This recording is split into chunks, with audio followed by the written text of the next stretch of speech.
Estamos acompañados por Jorge Carcerelli. Jorge, ¿cómo estás? Bien, muy bien. Jorge, gracias a vos por venir. Jorge, bueno, nos gustaría saber, vos entiendo que sos músico y sos psicólogo, con lo cual nos gustaría saber cuál es tu opinión acerca de cómo vivía un músico durante esos años, en el contexto represivo de la época. Bien, si nosotros decimos que la música es un lenguaje universal, algunos que vivíamos de la música, y depende de qué música, vivíamos tranquilos. Si hacías música clásica, esta es una apartheid, completamente diferente a un tanguero que estaba en la zona sur. El jazz, ustedes habrán conocido, así creo que habrán escuchado hablar de La Cueva. El jazz estaba en La Cueva, o jazz and pop también en San Telmo, y el rock todavía no había entrado en Argentina. En aquella época había que tocar la guitarra indefectiblemente y cantar una samba, ¿sí? Que era Samba de mi esperanza. Paradojalmente, Samba de mi esperanza. Entonces había casi como divisiones en cuanto al lenguaje musical, ¿sí? Estaba el tango por un lado, folclore por otro, institucionalizado, la música clásica, lo que estamos en la música clásica, y también ahí empieza a aparecer el rock con todas las figuras que ustedes conocen, y a partir de la revolución importantísima que en un país tan conservador como en Inglaterra se produce con los Beatles, el coletazo lo seguimos acá y se dio otro coletazo más que fue el golpe del pop art, Inglaterra, Norteamérica. Y yo pertenecía a ese grupo que nos movíamos como una especie de élite, que éramos casi, nos llamaban los perfectos inútiles, intelectuales inútiles, porque nosotros ni hacíamos ni izquierda ni derecha, hacíamos arte.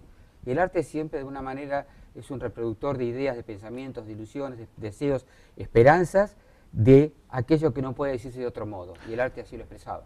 De alguna manera los artistas y los intelectuales, los pensadores de esa época se sentían excluidos y un poco lo expresaban a través de su arte. Vos recién comentabas La Cueva. ¿Vos conociste La Cueva? A Dios gracias, sí. ¿Cómo la recordás? Por Don y Juncal. Oscura, húmeda, con poca luz, bajabas. Porque me acuerdo, había un amigo mío que era violonchelista, la conocí de casualidad.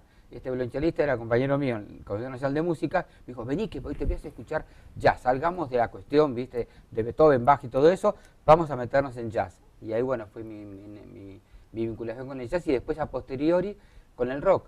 Pero casi como que había un sector que a nosotros nos costaba entrar en el gran espacio del rock. Entiendo que en La Cueva se aglutinaban personas de diferentes clases sociales y de diferentes gustos musicales incluso. La Cueva empieza siendo un lugar de jazz y después se vuelve un lugar de rock. ¿Vos cómo recordás ese traslado? Bueno, una figura importante fue Sandro, que con Centros de Fuego en La Cueva ya comenzó a ser una cosa completamente diferente. La gente seguía yendo, porque La Cueva tenía... había varios pesos de referencia. La Cueva era básicamente un cubo mágico, donde se juntaba gente de todo tipo, forma y color, independientemente de su estatus social, de su apellido, de su dinero, etcétera. Ese era un reducto en donde a veces no podías ni entrar, porque bajabas y entonces te quedabas sentado ahí hasta que empezara la magia y terminara la magia, y de ahí, ¿dónde iba la gente a tomar un café? A La Perla. ¿Vos recordás, Jorge, haber sido partícipe o testigo de persecuciones policiales? ¿De alguna manera pensás que las persecuciones policiales eran un reflejo de los valores conservadores de la sociedad de aquella época? Estás en esa perfecta línea, sí. A nosotros, estudiando en El Salvador, psicología, lo cual era dramático, porque junto con filosofía, psicología, ciencias exactas, sociología, éramos los subversivos, y en realidad es verdad, somos la subversión de lo que está en superficie. Bueno, entonces para los de izquierda yo era de derecha, y para los de derecha yo era de izquierda. De hecho, en donde yo vivía, vivir en la zona norte, ¿no? Concretamente en Retiro, tenía que ir con un libro debajo, uno de derecho y otro de psicología. A cada rato nos palpaban. He ido algunas veces en Cana, entramos y salíamos, porque no tenía antecedentes, pero era una cosa que llegó un momento determinado en que vos veías un Ford y ya era una especie de privilegio de la paranoia. Aunque no hubieras hecho absolutamente nada, el Ford significaba ya desapariciones y todo eso. No obstante, algunos éramos como permitidos, ¿sabes? Porque íbamos con pelo corto. Ahora, veíamos un tipo de pelo corto con bigotes, ¿sí? Eso pasaba con la música, también pasó un poco con la pintura, ¿sí? Es decir, todo el arte.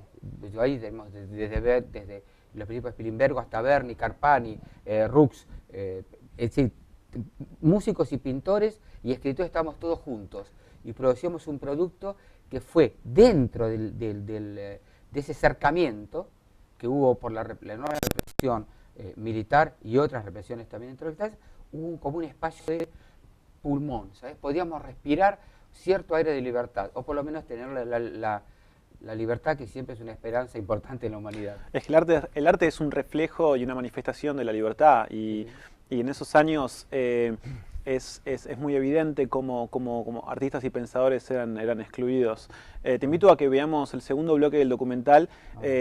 Ten en cuenta que el protagonista de nuestro documental, Tanguito, no solamente era un músico, sino que también era un elemento rupturista dentro de esa sociedad. Él llevaba una media en la cabeza, él se vestía de las maneras más disparatadas. Sí. Él iba a recitales vestido de duende en el año 67. Entonces, de alguna manera, hay quienes consideran que él era el blanco fácil, digamos, el objetivo natural a quien iban a agarrar para darle una lección a toda una generación. Te invito a que lo veamos. Sí, perfecto, sí, gracias.